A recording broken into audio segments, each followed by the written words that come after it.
Hello, and welcome to this Introduction to Project Management from Parallel Project Training. This is part 1 of a 4-part course, and as part of our learning system is accredited by the Association of Project Management. This download is just part of our parallel learning system. It includes podcasts, printed study guides, e-learning and face-to-face workshops. For more information, visit www.parallelprojecttraining.com. Projects are as old as history. They involve change, the creation of specific products. They have an aim or a benefit. They have a defined start and a finish, and they generally follow a defined life cycle. They are complex, usually with some element of uniqueness, and the cost of change rises exponentially as the project nears completion. They are often difficult to complete, but have finite timescales.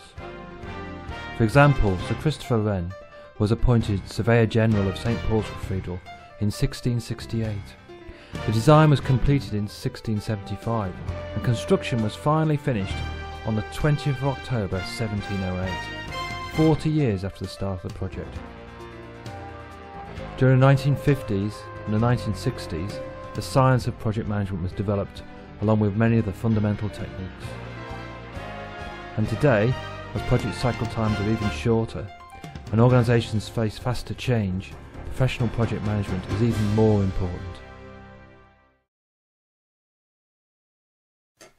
The objectives of this course are to update your knowledge and understanding of project management, and to improve your ability to deliver successful projects. We also aim to help you to prepare for the introductory certificate in project management.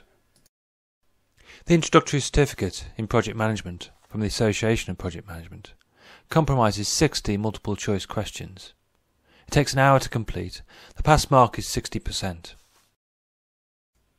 Project management in context. In this module we'll look at what is project management, what's program management, portfolio management, the importance of project context, and the role of the project sponsor. Projects are unique, transient endeavours undertaken to achieve a desired outcome. They are not ongoing business as usual, but they represent a change in either organisation or physical structure. Because they involve change, projects include risks for many organisations. Benefits of project management. Benefits of project management are understanding the resources and effort required. This means the organisation can recruit, train, redeploy or otherwise ensure it has the appropriate people for the job. It can also manage cash flow and investment funding far more effectively. Consulting with relevant stakeholders to understand the nature of the requirements and then documenting them. In this way, everyone is clear what will be delivered and when. Having signed up for the deliverables, the users are obliged to accept them at some point during the project, thus ensuring they are fit for purpose. Preparing proper plans to clearly communicate who is doing what when, so that everyone is clear on their role. There are no gaps in who does what, and similarly there is no overlap or duplication. Providing temporary but agreed reporting lines and accountabilities. As projects only exist for a limited time, the organisation has to ensure due diligence over how the budget is spent. Accountability through the temporary project structure provide this reassurance. Implementation of a formal risk management plan. The sponsor and the sponsoring organisation,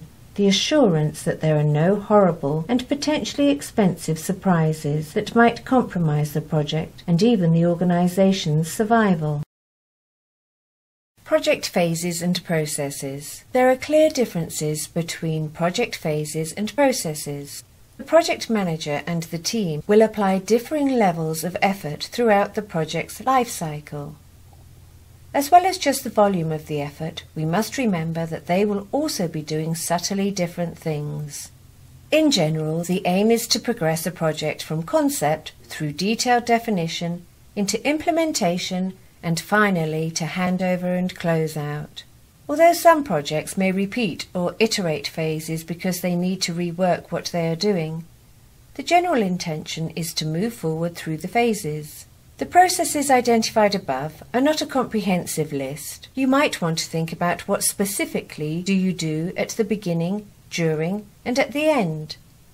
Looking for things like risk management, planning, stakeholder management, testing, investment, appraisal, investment appraisal, team meetings, business case development, and team management. Project success criteria. This pentagon represents the 5 success criteria for projects.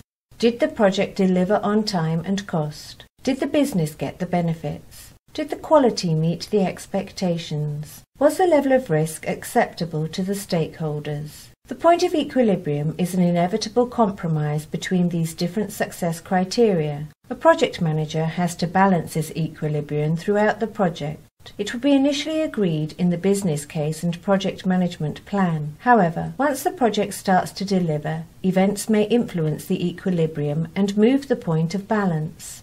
A project manager has to manage these changes to ensure the project remains in balance and delivers the need of key stakeholders. For example, in an IT project, a user may measure quality as the ease with which the interface can be managed. They may find the current design unacceptably slow or difficult to understand. This will change the balance of the project. Without the changes to improve the interface, the benefits may not be achieved because the users will be less effective. The changes will, however, cost more money and also increase the risk to the overall project. The project manager has to evaluate what the new balance for the project is and agree this with the sponsor. What is a portfolio?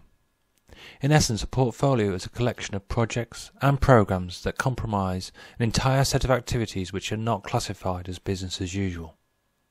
The role of managing a portfolio falls to the sponsoring organisation. They may choose to undertake the programme or projects which best suit the strategic direction of the business. Each project and programme will be commissioned in response to a specific business need. It is these business case decisions that will fundamentally decide whether the project is in or out of the organisation's portfolio. The portfolio manager has the job of ensuring that the wide range of projects and programmes represent the most appropriate mix of projects applicable to the organisation's needs at any given time.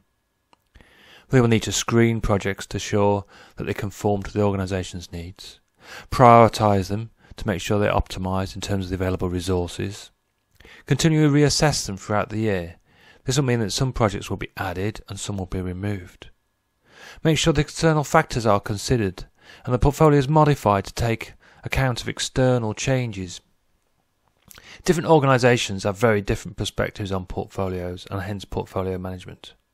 The BOK implies that an organisation may only have one portfolio, but is effective at many levels. In a large corporation where you have different divisions, each may have its own portfolio.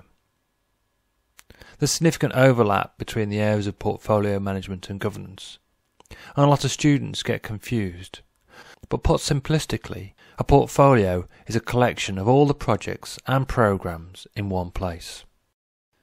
The benefits of portfolio management for organisations include the effective management of risk, the avoidance of bottlenecks in resources, a standardised and consistent approach to project management, the investment of resources where they are most appropriately allocated, and the provision of a governance framework for the implementation of projects.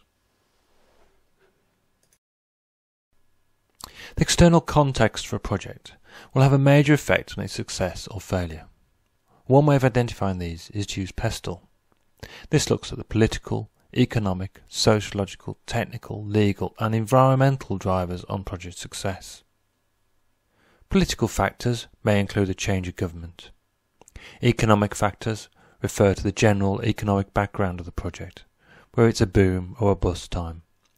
Sociological factors refer to the social trends within the environment. Technical factors refer to changes in technology which may make the project more or less difficult. The legal framework for the project defines the legislation which is applicable, and the environmental factors need to be considered to ensure that the impact on the environment is minimised. Finally, in this section we look at the role of the project sponsor. The project sponsor owns the business case and the realisation of the project benefits. The sponsor helps the project manager to manage the key stakeholders. It's usually part of the steering group. helps to escalate issues and changes, helps to identify key strategic and business risks, helps the project manager to deal with contingencies, approves changes, and arbitrates between different stakeholders. In summary, in this Project Management in Context module, we've defined that projects are unique. They can be part of an overall programme or portfolio. We looked at the external context which can influence the success or failure of a project.